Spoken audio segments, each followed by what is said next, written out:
Hello guys, എല്ലാവർക്കും നമ്മുടെ മറ്റൊരു പുതിയ വീഡിയോയിലേക്ക് സ്വാഗതം. മിഷേ, ഇന്ന് നമുക്ക് ചാരപ്പൂവൻ കൊണ്ട് വറുത്തരച്ച് എലിശ്ശേരി ഉണ്ടാക്കിയാലോ? അന്ന് നമ്മൾ ഇൻസ്റ്റഗ്രാമിൽ കണ്ടില്ലേ? അത് എന്താണെന്നറിയില്ല, എനിക്ക് എന്തെങ്കിലുമൊക്കെ ഉണ്ടാക്കാൻ തോന്നിയാലേ ഉണ്ടാക്കിയിട്ടില്ല, എന്തോ പോലെ. അതുകൊണ്ട് നമുക്ക് ഉണ്ടാക്കാമല്ലേ? അതിനെന്താ, നമുക്ക് ഉണ്ടാക്കാമല്ലോ. എൻ്റെ അച്ഛൻ്റെ അമ്മായിൻ്റെ വീട്ടിലേക്കാണ് കേട്ടോ നിൽക്കാൻ പോവാറ്. അത് അട്ടപ്പാടിയൊന്നും അല്ല, അട്ടപ്പാടിയിൽ നിന്നും കുറേ പോകണം. ഷോളയൂർ എന്നാണ് അവർക്ക് പറയാറുള്ളത്. അവിടുത്തെ പ്രകൃതി ഭംഗി എനിക്ക് ഭയങ്കര ഇഷ്ടമാണ്.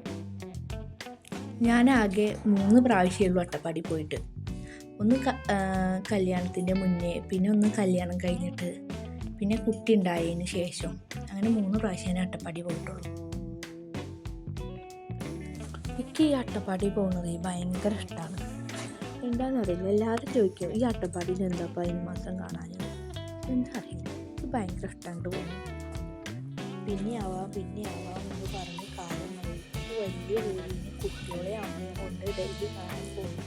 ഞാൻ കൂടി പോയാൽ പശുക്കളെ ആര് നോക്കും, അച്ഛൻ്റെ അസുഖാറയിൽ ആര് വീട്ടിൽ കൊടുക്കുന്നതിനൊക്കെ ചോദിച്ചു കൊടുക്കുക അമ്മ. ഏതായാലും എൻ്റെ പോക്ക് നടന്നില്ല. എൻ്റെ അട്ടപ്പാടി പോക്കിനെ കുറിച്ച് പറയുകയാണെങ്കിൽ എനിക്ക് ആദ്യം ഓർമ്മ വരിക ഞങ്ങളെ മലയാള പുസ്തകത്തിലെ ഓർമ്മയുടെ ഞരമ്പ് എന്ന കഥയിലെ ആ മുത്തശ്ശിയുടെ വാക്കുകളാണ്. പക്ഷെ അതിൽ മുത്തശ്ശിക്ക് ഡൽഹി കാണാൻ പോകാൻ പറ്റിയില്ല, പക്ഷേ എനിക്ക് അട്ടപ്പാടി കാണാൻ പോകാൻ പറ്റിയാണ്. ഒരു വെക്കേഷനിൽ ഞങ്ങൾ പോയപ്പോൾ മാമേൻ്റെ അനിയൻ്റെ വൈഫ് ഞങ്ങളെ അവിടെയൊക്കെ കാണിക്കാനായിട്ട് കൊണ്ടുപോയി. അവിടുത്തെ കുന്നും മലയും കാടും പിന്നെ ഒരു കാറ്റാടി കുന്നിക്ക് കൊണ്ടുപോയി. നല്ല സൂപ്പറായിരുന്നു. നല്ല കാറ്റ് പറഞ്ഞു, നല്ല കാറ്റ്. ഞങ്ങൾ ആ കാറ്റിൽ പാറിപ്പോകും നടക്കാൻ കരുതി. പണ്ടേ അട്ടപ്പാടി അമ്മായിൻ്റെ വീട്ടിൽ നിന്ന് നോക്കുമ്പോൾ ഊട്ടിയൊക്കെ കാണാൻ പറ്റുക മാത്രമേ, ഇപ്പം കാണാൻ പറ്റില്ല കേട്ടോ. പിന്നെ അവിടെ നിന്ന് രാവിലെയൊക്കെ നീക്കുമ്പോഴേ കാട്ടുകോഴികൾ വന്നിട്ട് അവിടുത്തെ വേസ്റ്റ് ചോറുന്ന തിങ്ങി കാണാം. ഐറ്റങ്ങൾ കാണാൻ എന്തൊരു ചന്താണോ. വലിയ കാലൊക്കെ ആയിട്ട്, ശബ്ദം നമ്മളെ കോഴികളെ പോലെയല്ല, നല്ല ചന്തമുള്ള കോഴികളാണ്. നമ്മൾ ചെറിയൊരു കാൽപെരുമാറ്റോ ചെറിയൊരു ഒച്ച കേട്ടാൽ പോലും അവർ വേഗം അവർന്ന് ഓടിപ്പോകും. അട്ടപ്പാടി അമ്മായിൻ്റെ വീട്ടിൽ കുറേ പൂക്കളുണ്ട്. ഞങ്ങൾ കുറേയൊക്കെ ഇങ്ങോട്ട് കൊടുന്ന് കുഴിച്ചിട്ട് നോക്കി, പക്ഷെ ഉണ്ടായില്ല. ചിലതൊക്കെ ഉണ്ടായാൽ തന്നെ ചെറിയ പൂക്കളായിരിക്കും.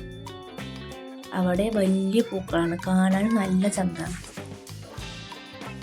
അവിടേക്ക് പോണതിൻ്റെ മെയിൻ ഉദ്ദേശം പൂക്കൾ ചെടികളൊക്കെ കൊടുന്ന് കുഴിച്ചിടാൻ വേണ്ടിയിട്ടാണ് കേട്ടോ. പിന്നെ കുറേ നെല്ലിക്കണ്ടാവും, മാങ്ങ, നല്ല രസമുള്ള മുസമ്പി, എന്തോ രസമാണ് അതിൻ്റെ ഒന്നോ, അതൊക്കെ കൊണ്ടാൻ വേണ്ടിയിട്ടാട്ടെ മെയിനായിട്ട് അങ്ങോട്ട് പോകുന്നത്. അട്ടപ്പാടിയമ്മേൻ്റെ വീട്ടിലേക്ക് കുറേ കുരങ്ങന്മാരൊക്കെ വരാറുണ്ട് കേട്ടോ. നല്ല ചന്തമുള്ള ചെറിയ കുരങ്ങൻകുട്ടികൾ, വലിയ കുരങ്ങന്മാർ, ചെറിയ കുരങ്ങൻകുട്ടികൾ അമ്മ കുരങ്ങന്മാരെ ഞാൻ അള്ളി പിടിച്ചിരിക്കുന്നതാണ്. നല്ല ചന്തമായിട്ടങ്ങളൊക്കെ കാണാൻ. അങ്ങനെ ഒരു ദിവസം ഞങ്ങൾ കുളിക്കാൻ വേണ്ടി പോയപ്പോൾ കുളിയൊക്കെ കഴിഞ്ഞ് വന്നപ്പോൾ ഉണ്ട് കുരങ്ങന്മാർ ഞങ്ങൾ അറുത്ത് വെച്ച കുറേ ഫ്രൂട്ട്സുകൾ അറുത്ത് വെച്ചാൽ അതൊക്കെ കൊണ്ടുപോയി തിന്നുന്നു. ഞങ്ങൾക്കന്ന് വലിയ സങ്കടമായി.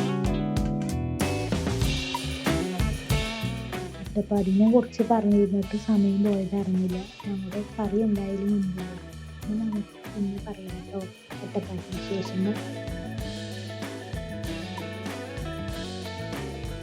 പിന്നെ ഈ കറി നല്ല ടേസ്റ്റ് ഉണ്ടായിരുന്നു കേട്ടോ.